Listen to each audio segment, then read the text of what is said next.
Welcome to Journal Entries. I'm Samantha Hawley, and I work with successful women in business and leadership who are making six figures and tired of their work stress bleeding into their home life. I specialize in the ripple effect, helping you regulate your nervous system so that you can be focused and fulfilled in your career and patient and present at home. If you're ready to leave work at work and choose presence over performance, you are in the right place. Welcome to Journal Entries, everybody. Today we have a guest, Maura Eliza, and I'm so excited for her topic because we have never tapped into this on the podcast. So thank you for being here, Maura. Thank you so much for having me, Samantha. Yeah, so let's jump right into a little bit of your story, I think, because I think that will kind of tee up the rest of the conversation and help our listeners get to know you. And then also, so your story and what it is that you've created or why you've created it. Yeah, well, my story really kind of begins when one conversation took away 10 years of digestive issues. Wow. I had tried all the probiotics. I had tried all the digestive enzymes. I had seen the doctors, and I just still was like having to modify my diet and all of these things. And it turned out that the true roots of those digestive symptoms was an argument that I had with my now ex-husband some 10 something years ago. That's crazy. Wow. Yeah. I always feel like digestive issues clearly are like from the gut. And this is just reminding me about a year and a half ago, I took myself to an Airbnb and I was like, I'm just going to relax. And the whole time I had this like pit in my stomach. And I'm like, I should literally order the probiotics, order the enzymes. And looking back, I was like, maybe that wasn't actually, my stomach. It was something else. So tell us more about like this revelation. Yeah. Well, it's not to say that those gut health, gut supporting things didn't do anything. It was that I could never get off of them. Even though I had a really, really clean diet, I had a diet full of prebiotics and full of, all of the good foods. I don't eat fast food. I haven't ate fast food in many, many, many years. I was doing all the things right. And I was like, why is this not working? And it turned out when I learned about something called mind body or therapy, I realized that the gut and the way my gut flora was acting was not the root. There was something else that was the root, and that root was actually in my experience of this argument and the just really subconscious triggers that I then had throughout our relationship, which really made a lot of other things make sense because I could never tie it to a specific food. I tried the restrictive diets and all of these things, and it was like, oh, you know what? I still don't know exactly what the trigger was. It could have been like a look. It could have been something he said. It could have been a thought that I had at the time of that argument that just reminded my body like, oh, hey, remember last time we thought this, last time we encountered this, we had this big fight, and prepare yourself so that you can keep yourself safe because we're seeing that trigger again. So just the conversation made me super, super aware of what had happened. By that point, I was already divorced, but then things got so much easier. I didn't have to religiously take a bunch of pills every morning or worry that I ate some gluten or did I have some ice cream? Am I feeding the candida? Or, like all of these things that I had been like trying to biohack my way through and like it was becoming a full-time job was actually really, really simple. So I went back and I kind of reprogrammed that experience. I took some new revelations from it. My body kind of gave me like, hey, look at it this way. And I've been loving on some pizza and like all those kinds of foods ever since.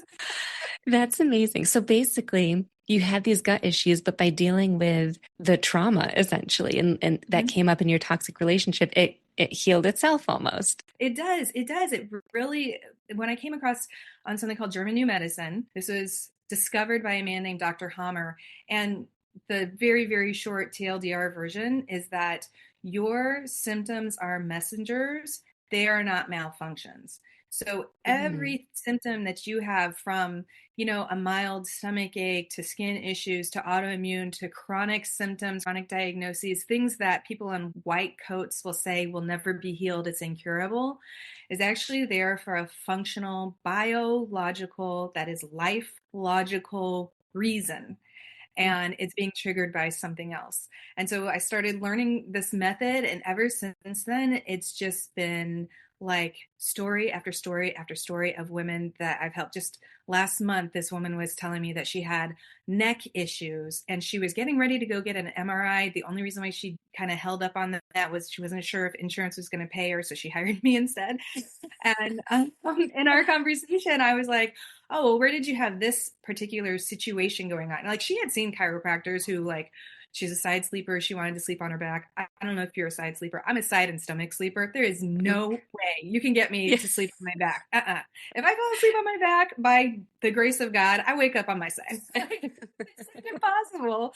And also, if she's been a stomach and side sleeper her whole life, why did it suddenly just now start bothering her, you know? Mm-hmm. So we started talking about that. She was even having like some numbness and tremoring. And, you know, whenever I kind of was able to show her the examples in nature where that just naturally happens, and then we came up with the specific kind of thought or the specific type of experience and said, where have you had this? It was like a light bulb went on, and her whole face was like, oh my gosh, I had this and this and this going on in my life. And so we talked about it for a few minutes, and I was like, go ahead and check your neck now, like, because we had checked it beforehand. And she was like, oh, I have to go this far before I feel pain, whereas like it's twice as far as I had to go before. And Wow. that's how fast the body will resolve, because it's like, I'm trying to get your attention. I'm trying to get your attention. And as long as we think that our body is broken or confused or attacking us, we're completely missing the point. And then the body just doesn't give up on you. It continues to try to get your attention. When you start to understand the language, then you start to work with the true root cause, then the body just does what it does. It just does all of these amazing things that, you know, when you get down to the root of it, there's so many things our body does that we don't understand. Like, I've had two babies. I did not have to think about like, hey, today is the day to grow the liver. You know, like the body just knows how to do that. Yeah. Same with the body knowing how to heal itself. And we just have to learn what the process looks like and how to signal the safety so they can do that. Yeah. This is reminding me of maybe, or maybe I should say, is this why someone can feel like so much stress in their shoulders and neck, and then they go to a massage or a chiropractor over and over and over, but it never goes away? Because that's what happens to me. I'll leave and I'll be like, I don't feel that different.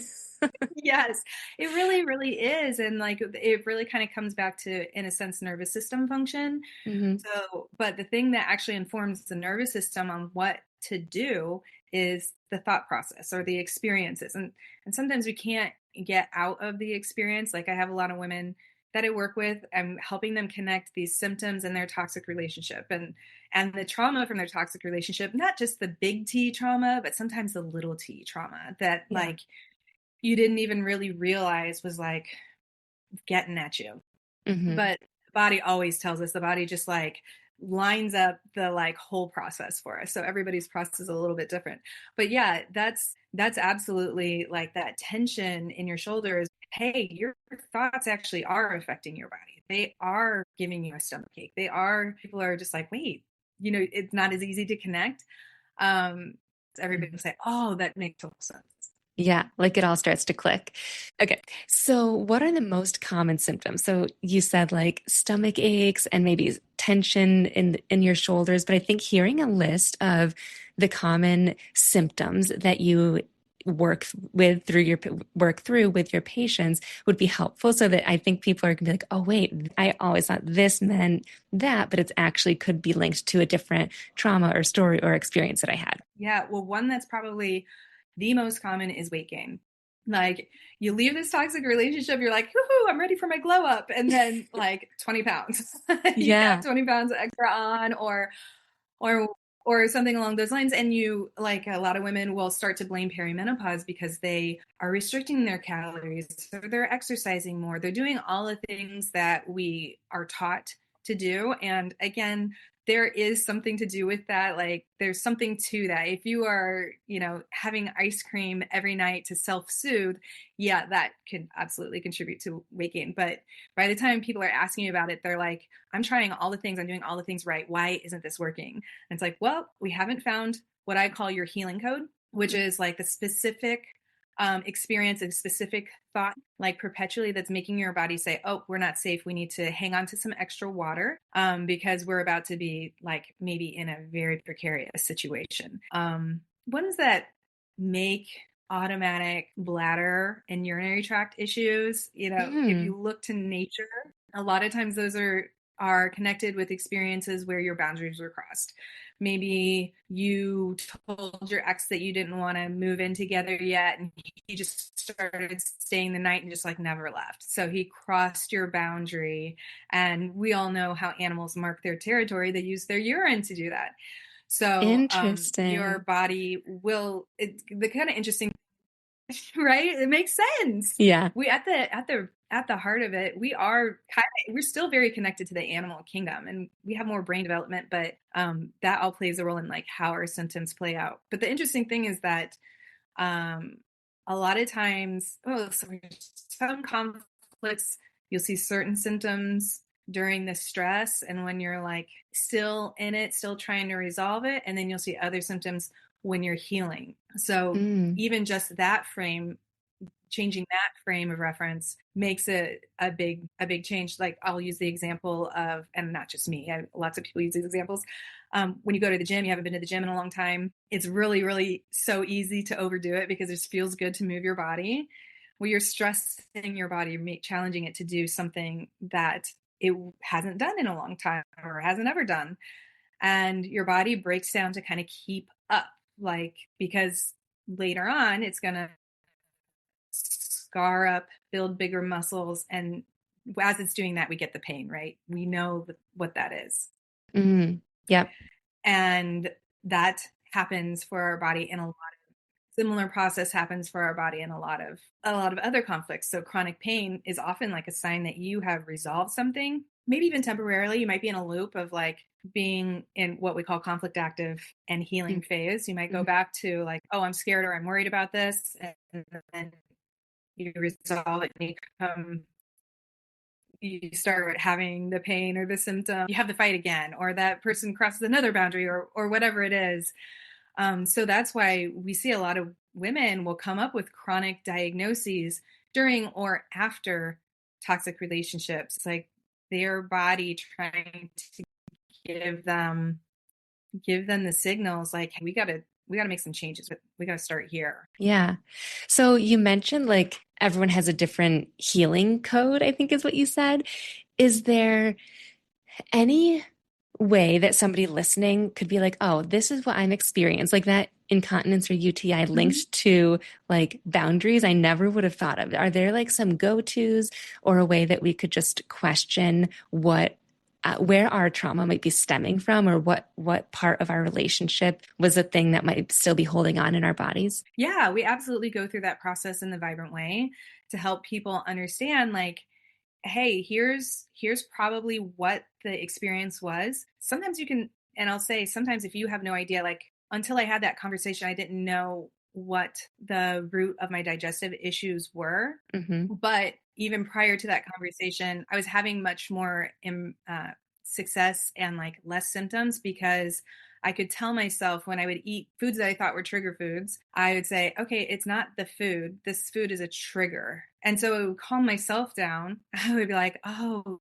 yeah. Okay. So even just this reframe, listening to this podcast might be like, oh, I might not actually be broken. I might be healing Yeah. and like learning to work with that system. So we kind of have a different process based on things that you can conscious. I've had this symptom my entire life. So they maybe don't remember the original source of that conflict. They may have been too young, or there's even some cases that I've seen where it was an inherited family trauma. Hmm. So there was genetic changes made on, and this is called epigenetics. If anybody wants to go down a rabbit hole, um, when you have an experience, your genes will change, and you can pass those genes down. We've seen the gene changes can pass down 7 generations even. Wow. So we tend to think of things as like, oh, this is genetic. Everybody in my family has it. Well, it actually was an adaptation that served somebody at one point. Hmm. And you're nobody has done the work to like be like, oh hey, we're safe, we don't need to worry about that. So if somebody in your past went through a famine in their area, you might not even know that, but your body may be responding in a way to that, and so you could still have the adaptations. And then we have a different process for kind of going through and discovering the things that are more like inherited rather than things from your specific experience. That's so interesting. I feel like that I have so many questions, but it also reminds me of self-sabotage, which is something that I talk a lot about. And it stems from that place of that it helped you, especially when you were younger and growing up until you're about between 5 and 7. Those traits, kept you alive and kept you fed and kept you loved. And we just never stopped to question them. And so I can see how beneficial it would be to have someone like you who knows what the links are, and then Mm-hmm. that's just like the starting point to start questioning it. Because when you said the example of, your ex moved in and then they just kind of stayed, I had that exact situation happen. But I never would have thought that that would, trigger anything physically in me. So the fact that like what these links are and can think of like different Yeah. examples of maybe what happened, it would be so much easier and quicker to go to that versus just kind of spinning your wheels and being like, what happened in my life? What happened in that relationship when it was so long, Right. I mean, you would totally go down the path of probably antibiotics, or if you're in the natural world, you would find a supplement, or you would find like all of these things to support bladder health. And like, Yeah. yes, that's important to do. But again, you're like not getting to the root of it unless you understand this language of the body. So it's really, really powerful to like start to see that that symptom is like your body start here with this healing, and we'll guide you through the rest. Hmm. So I help people like go down that process, and to even just trust that like we'll do a session. We work together for 8 weeks. We'll do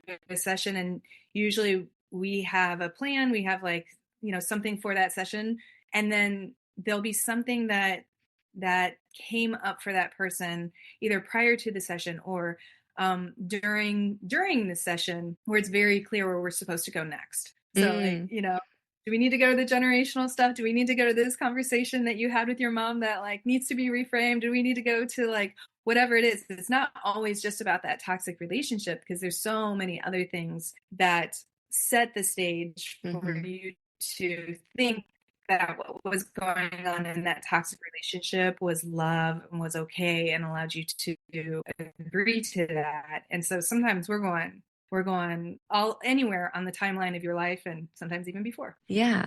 Wow. So a lot of this is kind of reminding me of what you said earlier about when you start to work on this stuff and uncover these bigger things, that's part of the healing process. And what a big part of the healing process is self-worth and expanding that and feeling more of that. And I know that you have a special perspective, if you will, on what that is or how you do it and your method for that. So what would you say that is for building self-worth? Yeah. Well, I mean, I know that I'll say it's pretty controversial. People don't always like it, but your self worth isn't on a therapist's couch. You're not going to find it in a self help book. You're not going to find it on a retreat in the desert. You're not going to find it, on a special ayahuasca weekend or whatever it is, because it's an inside job. Like it's something that you have to offer to yourself. So, one things that we focus heavily on is building the routines that are centered around self-worth. It doesn't have to be something that you spend, an hour in the sauna or in a cold plunging, or listening to tons and tons of podcasts. It doesn't have to be something like that. And in fact, none of those will work unless you have made a habit to bolster and support your own self-worth Mm. every single day. And it's way easier than you think. And especially as you mentioned self-sabotage earlier, as you kind of peel away and like reframe, and I have this vision of like sending it elsewhere, like that energy of sabotage, like repurposing it to something else. It becomes quite easy to stay with a daily routine of self-worth. And Mm. so helping people build that and understand that, because that's really, really in those little tiny things that either build it or take it away. Those are kind of like the most important changes that you can make. Yeah, I would agree with that because I got a lot out of therapy, but I get even more out of journaling. And I know everyone has a different way to experience that, but it's definitely an internal job and also explains why that Airbnb trip that I started off talking about didn't work. I was felt more stressed when I was there.